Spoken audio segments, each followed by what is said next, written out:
2016.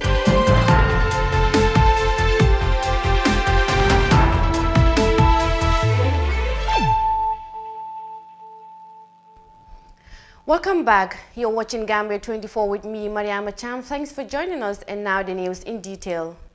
Wassa Kamara, a former lieutenant in the Gambian army, has said that the video played on GRTS showing their confessions on the 2006 abortive coup was staged. Kamara told the Truth Commission on Monday that he and his fellow detainees were beaten and forced to read statements of confess written by investigators. More in this report. The former captain, now a major in the Gambian army, said there was a special group set up to torture people in order to get forceful confessions from them. The detained coup plotters were falsely promised to be freed, and their confessions were later used as evidence against them. For the 90 days that he spent at the Mile 2 Central Prison, Wassa said he had undergone 2 torture sessions. The day Baba Sao slapped me, and the day, the night, Malik Jata and Amadou Badji hit my head against the wall repeatedly before taking me to the beating zone. Those are the 2 occasions. That's the physical torture meted on me. Psychologically, I can't count. 5 of the detainees accused of involvement in the 2006 coup plot were said to have escaped. Major Kamara said the announcement that the 5 prisoners escaped was a deception. The major explains what actually happened. He said that 5 inmates were taken from the Central Prison, Mile 2 Central Prison, and they were being transported to Janjambure. The vehicle involved in an accident had, somersaulted, which had, led to the escape of the prisoners who were detainees who were being transported to Janjambure. That was a complete lie. Why do you say that?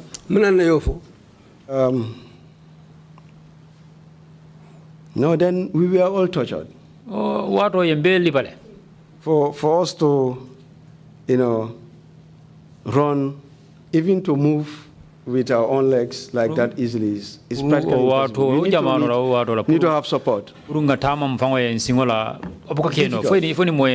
And then, for somebody's hands to be cuffed at the back, to run away, from the securities without being caught, is a complete fantasy. Kamara, who was head of the military police, said Omar Koli, alias Jagguide, who now works at Yundum Barracks, used to instruct guards to open cells and whisk them out for torture session. He would also bar family members from visiting their relatives at Mile 2 by keeping them waiting for hours at the gate, and would come back to tell them that visitors are not allowed for today. Wassa faced court charges of treason and was convicted by court-martial.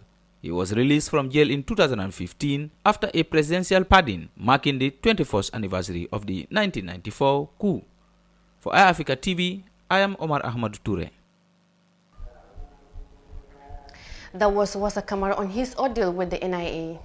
Now, the Gambia Ports Authority resumed ferry services operations on Saturday after nearly a month of shutdown due to problems with old landing bridges.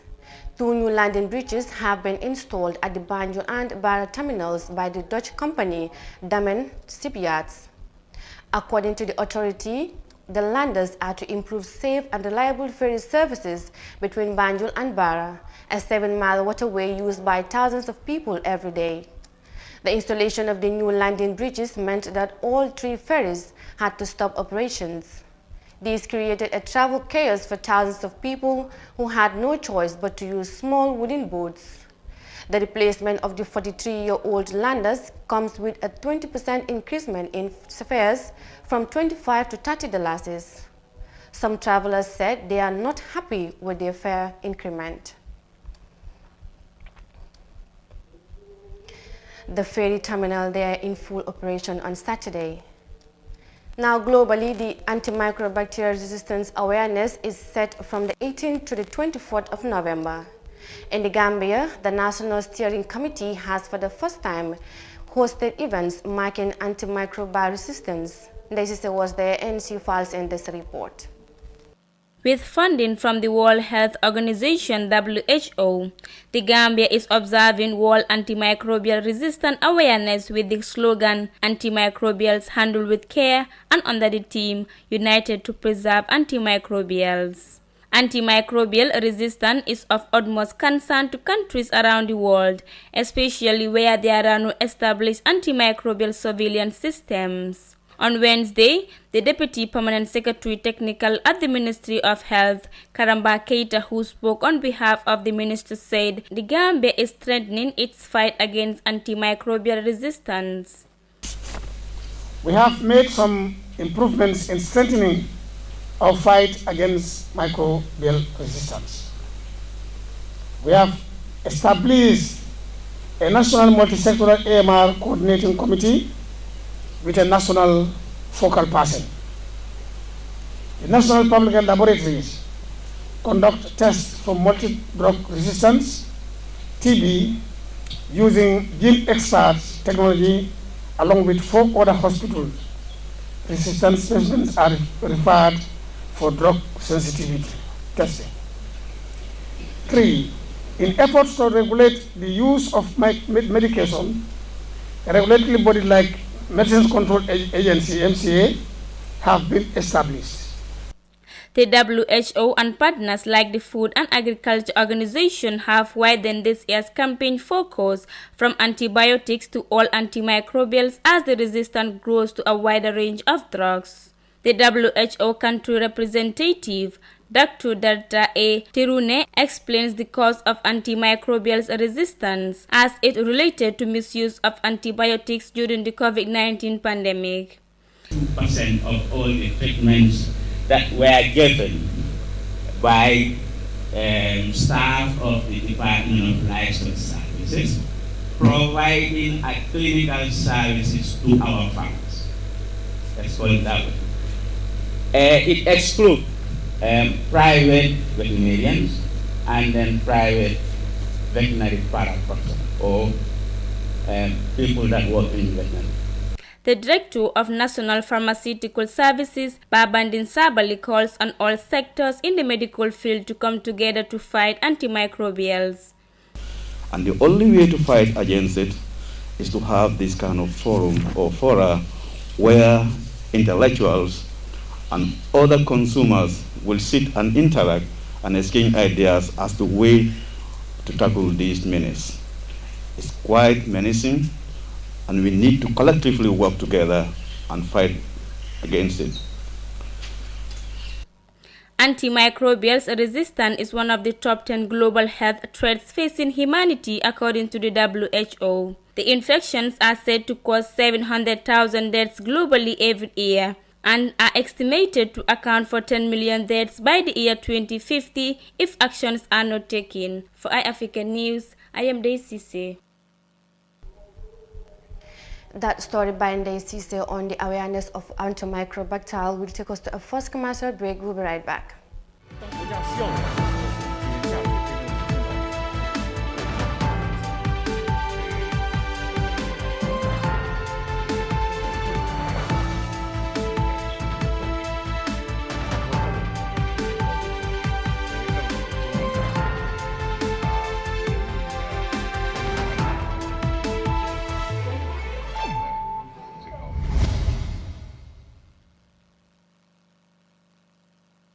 Welcome back, and now to the rest of our stories.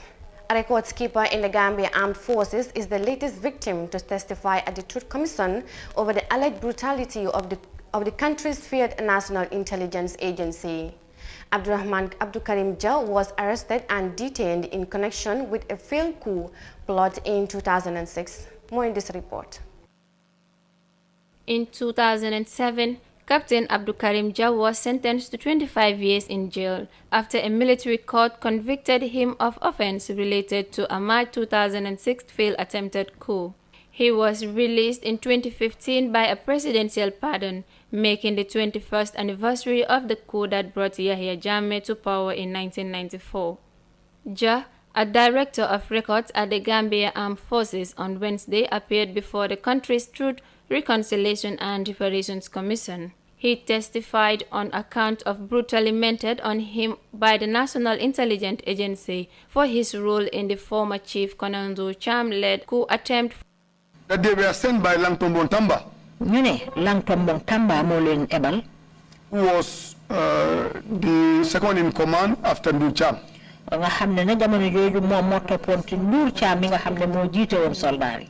asked them for what reason. They say they were sent to come and collect me. Then my wives, two of them, they got up in the night with all the kids. It was a complete confused situation. Then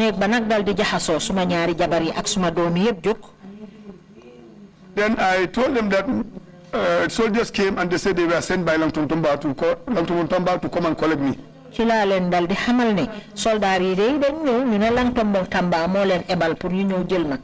At this point, did they tell you the reason why you were being arrested? No,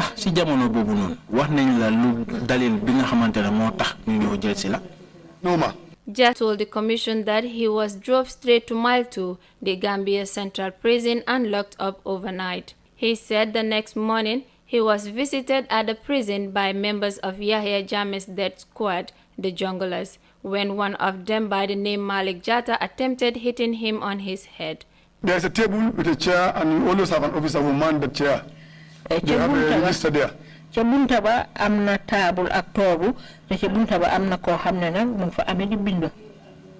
my name was entered that I was going out.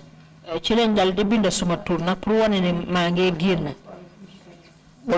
before they start writing, there were these junglers, black, who came in.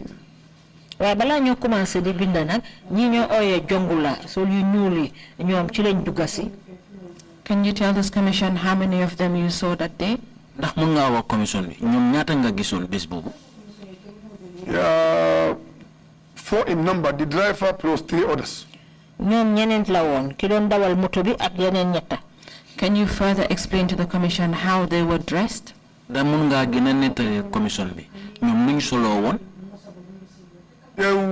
wearing this black all over. That was the first time after being in the army for a long time. That was the first time I saw those black uniforms, that we, Gambia Army, wear that black uniform. Then he was so drunk that he could not even barely stand. Then he just pulled his pistol from the pistol rack. Then he held the pistol from the muzzle and then he wanted to hit me with the butt. Then Ismaila hit his hand. Then when the pistol was dropping down, the edge of the butt scratched my head, a small scratch. Captain Jah was taken to the headquarters of the National Intelligence Agency for interrogations by a panel of state agents, the police and military personnel. He said he made it clear to the panel, which included the former Interior Minister Usman Sonko and the former Army Chief Lantombang Tamba, that he has nothing to do with the coup. However, Jah said he did had the former Army Chief Ndur Cham saying that he must overthrow the government, but he could not say if he was serious about it.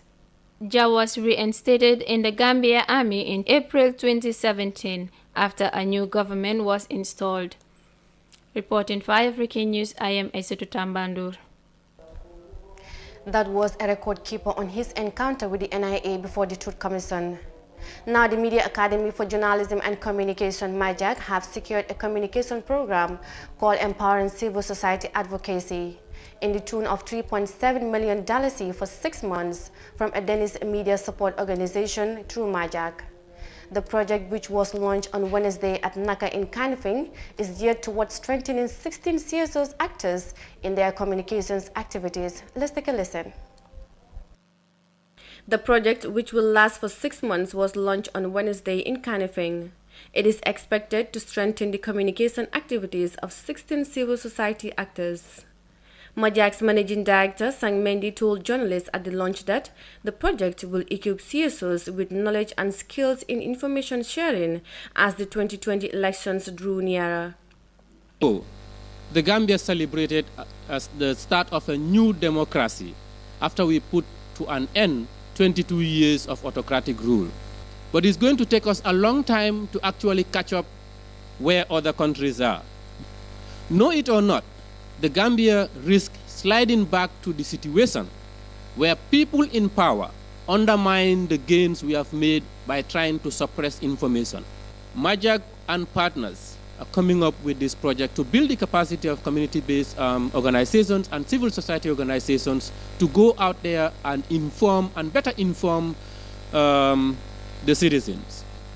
This project we are launching here today, called Empowering Civil Society Advocates, ECSA, aims to empower civil society organizations by offering them communication and advocacy training. It is evident that without means to inform and engage citizen participation, it will be far-fetched to have informed society. And without an informed society, citizens wouldn't be in position to participate in the political discourse and taking informed decisions where it matters most.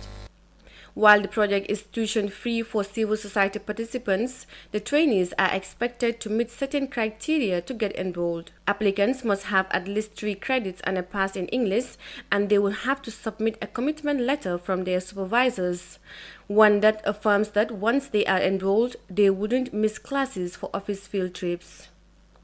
MAJAC is the country's leading journalism training school. And Lamin Jahate, the program manager of the Gambia Press Union, said the impact of MAJAC is being felt in most of the media outlets in the country. When the GPU started the process of establishing MAJAC about a decade ago, the mandate of MAJAC at the time was to make sure that to help the GPU to fulfill one of its key mandates, that is the professionalization of the Gambian media. But how do we professionalize the Gambian media? It's through capacity building, because you can only professionalize an industry if the players of that industry are professional, they are well trained. That is why the GPU established MAJAC. And over the years, we can see to the impact of MAJAC, it's fell across the Gambian media landscape.